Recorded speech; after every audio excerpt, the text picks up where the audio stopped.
believe would be important to each and every one of us in our journey through life. We are looking at something that we all do. Sometimes something we do very well, sometimes we don't do as well as, but something that is absolutely important and necessary for each and every one of us to do. And it wouldn't matter what season it's at or where we feel we are in our time of life. We're talking today about the time for checking, setting and resetting keys of wisdom that are important to every area of life.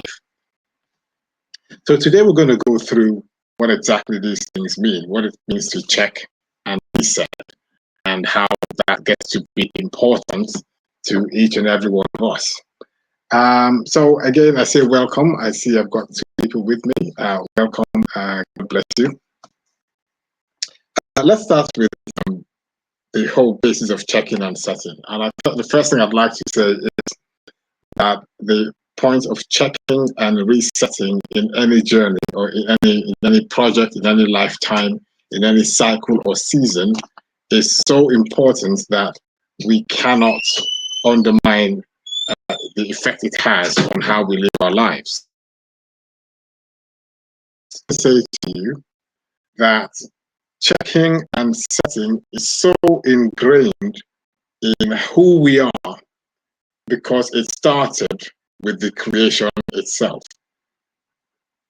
So if we just look into the Bible and we see in Genesis chapter 1, we find that God decided to create the heavens and the earth. And each time we see a command, let there be light, we notice the next thing says, and there was light. If you break those things into two, let something happen, and then someone checked and verified that that thing actually did happen. So checking and setting where we're going or resetting if we need to do a reset is so fundamental to how humans behave because it is exactly how God behaves. So God would say, let something happen. And then there would be a check and then a verification, a confirmation that what happened did happen, or what was requested or what was ordered did come to pass. And on the back of that, you'd see, and then there was the evening, and then the morning, and another day came up, and then God said something else. So what we find in the creation is checking and then setting focus. So God would do something, there will be a very quiet check that what he had requested or what he has ordered had come into being, and then he would set his focus on the next day's activity. And the Bible says, and there was an evening and a morning and another day. And in the next day, then God said, let there be something else. And then again, there was a check. And after the check, a confirmation that what was ordered came to be. And then another flow over of a day. So you see that checking and setting started even before man came into being. And that's why we find it as part, it's just so much part of our DNA, our makeup, as people made in the image and likeness of God, that we always do these things. Sometimes we are not aware that we do them, but we always check and set, or sometimes check and reset. There are two options. You could check and set focus on continuing, going forward, because you ran a check, and when you checked for something, what you checked for was there, everything you decided to have or to do was done properly. The next thing is to set your focus and keep going. There are times when you would check and find that actually what you were looking to do has not been done, or where you were looking to go, you find yourself a little bit off kilter or not quite on track with where you wanted to go.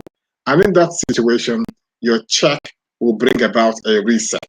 So two things. You either check and everything is fine, and then you continue on the same trajectory, or you check and everything's not fine because everything you wanted to be is not there. If that happens, you then do a reset. You either go back to the beginning or go back to a point that you can actually recover from.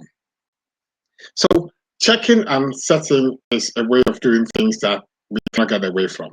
But still sticking with God and looking at some biblical references, if we look into Genesis chapter 6, we will find that sometimes a check is done, and like I said, it brings about a reversal.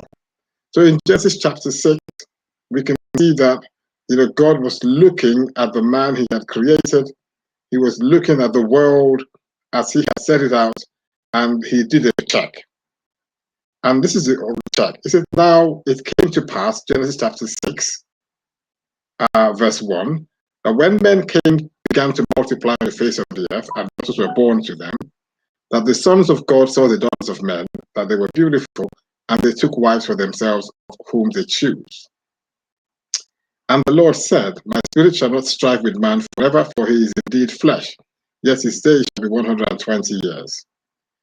Now, if you fast forward that into verse 5, it says here, then the Lord saw that the wickedness of man was great in the earth, and every intent of the thought of his heart were only evil continually. And the Lord was sorry that he had made man on the earth, and he was grieved in his heart.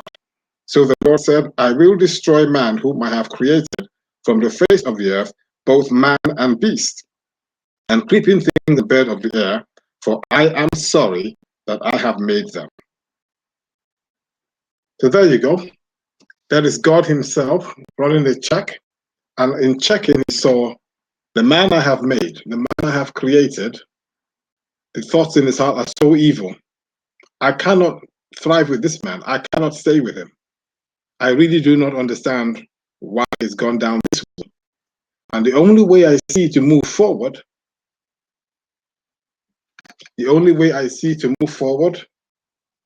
is literally to reset everything.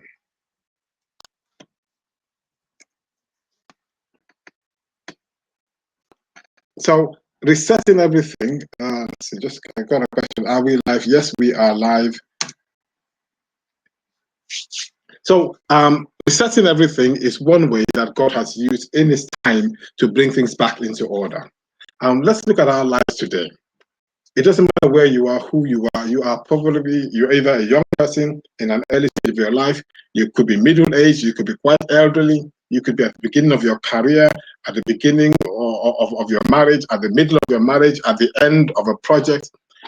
No matter where we are, no matter what journey we're on, there comes a time and a season when we need to check what we are doing, check how we are going, check if we are on track with where we expected to be at this time. If there's anyone out there who says, I never check where I'm going, I never check what I'm doing, I never look for an opportunity to check or reset, then that person is a very, very dangerous person. Absolutely dangerous person. Because it is quite easy to go down the wrong road and become a total car crash because you failed to check. Everything we go through in life, every stage we get to in life, there are checks. Some of them are inbuilt into the process. You can't get away from it. Some checks are done on your behalf. Take, for example, you go to school as a young child. There are exams in every term. Before the exams come, there are tests. There are analysis that are done on you, even when you don't know that analysis is being done on you. So there's always a time to check. Oh, this is the end of year 5. How well is this child doing? Oh, this is the end of semester 1. How well is this student doing? They set an exam. The exam is a check. You pass your exam, you set your focus on the years to come. You don't pass the exam, you have to do a reset of that exam. So you reset your position. You have to go back in order to move forward. And that is how the world works. The importance of checking and resetting cannot be overstated. when God puts you in a position or puts you somewhere or places you on a journey or entrusts you with something, there are expectations all along the way. Even when you put something in place yourself, you have expectations of yourself. If you start a project today, you have an expectation. This project, I need to complete it in 3 months' time. So I'm going to set some milestones. Milestone 1 is in month 1, milestone 2 is in month 2, and milestone 3 perhaps is in month 2.5. And each of these times I expect to be at so and so place. If I get to the end of the first month, where I expected to be at a particular point in my life, and I am not there, I have to now do a check and say, hold on a minute, why am I not where I am? I thought by this stage in my life I would be doing X, Y, Z. I'm only doing X and Y. What happened to the Z? Is it something I have done? Is it something I need to fix in myself? Is it something external, something that someone else has done, or something that depends on an external factor that I need to try and influence? Do I need help? Do I need help from someone? Do I need help from somewhere?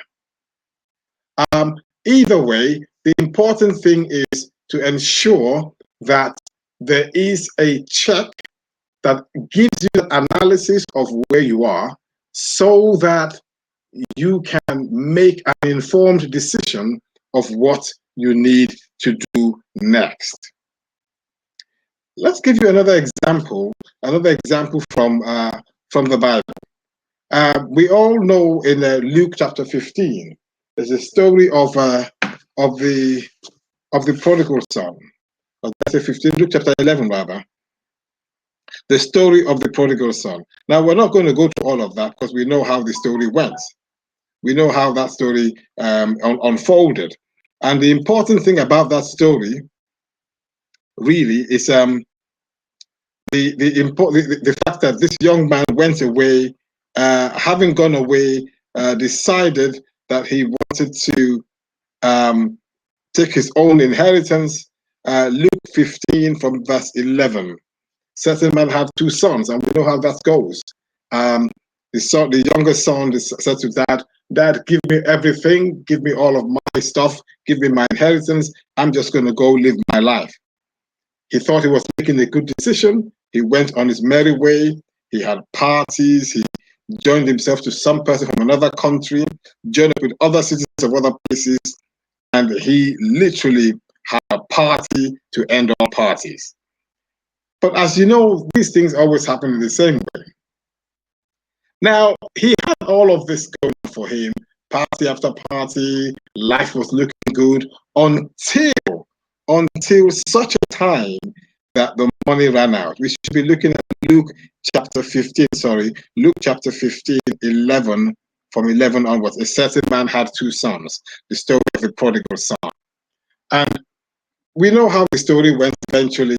The young man had to go to the point where he now had to look for a job. And in looking for a job, oh, hold on a minute.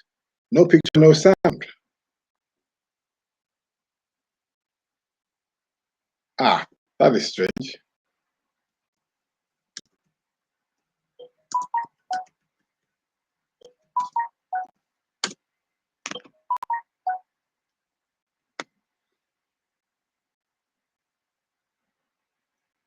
I've got to stop here and ask that question. I've got 2 people saying they cannot see any picture or cannot hear anything.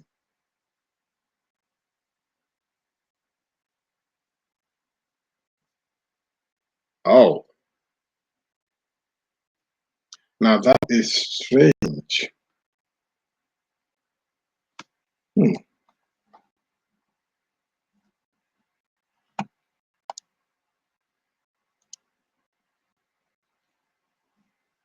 No sound, no picture. Okay.